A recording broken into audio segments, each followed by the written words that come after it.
오늘 살펴볼 기업은 바로 한화 에어로스페이스입니다. K방산의 현재 그리고 미래를 이야기할 때 빼놓을 수 없는 핵심 기업이죠. 자, 그럼 어떤 순서로 살펴볼 거냐면요. 먼저 한화 에어로스페이스의 든든한 버팀목이죠. 지상방산 사업을 통해 안정적인 기반을 확인하고요. 그 힘을 바탕으로 어떻게 전 세계로 영토를 확장하고 있는지, 그 다음엔 방산을 넘어 어떤 미래 먹거리를 준비하고 있는지 알아볼 겁니다. 그리고 마지막엔 투자자로서 가장 중요하죠. 반드시 짚고 넘어가야 할 리스크는 무엇인지까지 꼼꼼하게 따져보겠습니다. 첫 번째 파트입니다. 역시 모든 투자의 기본은 안정성 아니겠습니까? 한화 에어로스페이스의 그 단단한 기반이 되어주는 곳이 바로 이 지상방산 부문입니다. 여기가 어떻게 회사의 확실한 캐시카우 역할을 하는지 한번 들여다보죠. 자, 투자자분들이라면 바로 이 부분에 주목하셔야 합니다. 이미 쌓여있는 수주잔고만으로도 앞으로 최소 3년에서 4년치의 성장은 따놓은 당상이라는 겁니다. 미래 실적이 어느 정도 예측 가능하다는 거죠. 이게 구체적으로 어떤 의미냐면요. 다른 거 다 빼고 이 지상방산 부문에서만 매년 1조 원 가까운 매출이 늘어난다는 뜻입니다. 그것도 2029년까지 말이죠. 정말 예측 가능한 안정적인 성장 로드맵이 그려져 있는 셈입니다. 안정적인 매출도 좋은데 이제는 수익성이 더 좋아질 일만 남았습니다. 그 열쇠가 바로 이 탄약 사업에 있거든요. 탄약은 아시다시피 계속 써야 하는 소모품이라 수요가 꾸준하고요.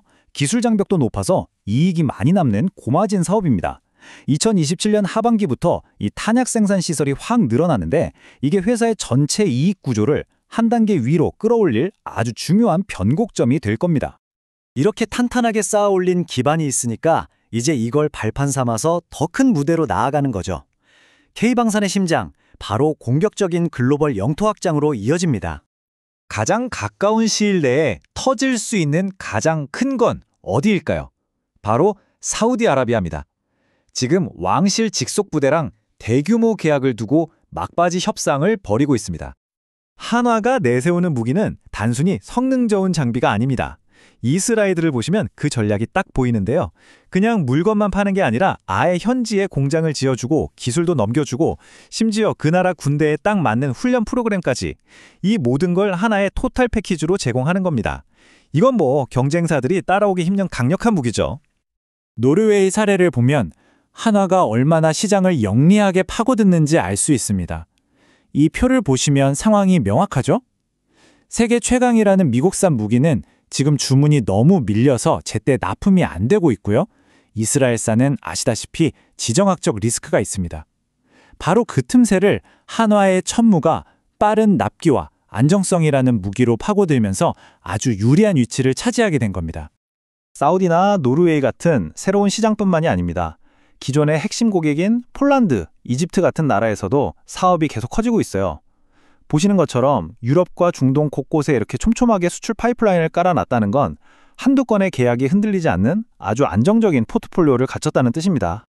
자, 지금까지는 현재와 가까운 미래를 봤다면 이제는 한화가 그리는 더 큰 그림, 진짜 미래 성장 동력이 뭔지 한번 들여다보겠습니다. 바로 무인기와 우주입니다. 이 파트너십이 정말 신의 한 수라고 평가받는 이유가 있습니다. 미국의 제너럴 아토믹스는 세계 최고의 무인기 기술, 그러니까 두뇌를 가졌고요. 한화는 K9 자주포로 이미 증명된 대량 생산 능력, 즉 최고의 손발을 가졌죠. 이 둘이 만났으니 이건 뭐 글로벌 무인기 시장의 판도를 바꿀 만한 게임 체인저가 될 수밖에 없는 조합인 겁니다. 이제 우주 사업은 한화가 사실상 국가대표로 뛰는 겁니다. 올해 바로 2025년 4차 발사부터는 한화가 이 누리호 프로젝트를 직접 총괄하는데요. 이게 그냥 로켓 한 번 쏘는 의미가 아니에요. 계속 성공적으로 쏘아 올리면서 우리는 믿을만하다라는 신뢰를 쌓는 과정이거든요. 이게 바로 나중에 상업 위성 발사 시장에 진출하기 위한 가장 중요한 자산이 될 겁니다.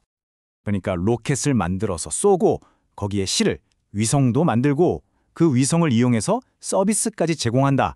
발사부터 활용까지 이 모든 걸 하나그룹 안에서 다 해결하는 이른바 원스톱샵을 만들겠다는 정말 거대한 그림인 거죠.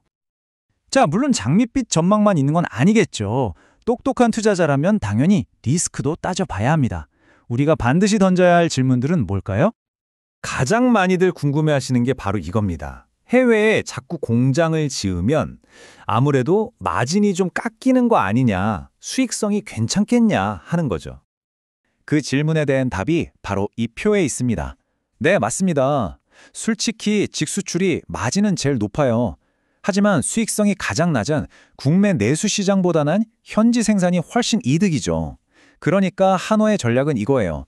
마진율이 조금 낮아지더라도 이익이 10% 이상 확실하게 남는 현지 생산의 덩치, 즉 볼륨을 어마어마하게 키워서 이익의 절대적인 금액 자체를 극대화시키겠다 이겁니다. 자, 그럼 마지막으로 방산 시장의 끝판왕이죠. 세계 최대 시장인 미국 진출. 이건 가능성이 있을까요? 이건 단기적으로 볼 사안은 아닙니다. 2027년 최종 개항을 목표로 뛰는 일종의 마라톤 같은 장기 과제죠. 그럼 뭘로 승부하느냐? 바로 장사거리 기술입니다. 남들보다 더 멀리, 더 정확하게 쏘는 이 압도적인 기술력 하나로 미국 시장의 높은 문턱을 넘겠다는 전략입니다. 자, 그럼 오늘 내용 쭉 정리해 보겠습니다. 투자자 관점에서 딱 4가지만 기억하시면 됩니다. 첫째, 이미 확보된 수주잔고 덕분에 단기 성장은 걱정 없다. 둘째, 전 세계에 걸친 거대한 수주 파이프라인으로 중장기 성장도 기대된다. 셋째, 무인기와 우주라는 확실한 미래 먹거리를 키우고 있다. 그리고 마지막으로 수익성을 지키기 위한 명확한 전략도 가지고 있다는 점입니다. 마지막으로 이 말씀은 꼭 드려야겠습니다. 오늘 설명해드린 내용은 특정 종목을 추천하기 위한 것이 절대 아닙니다.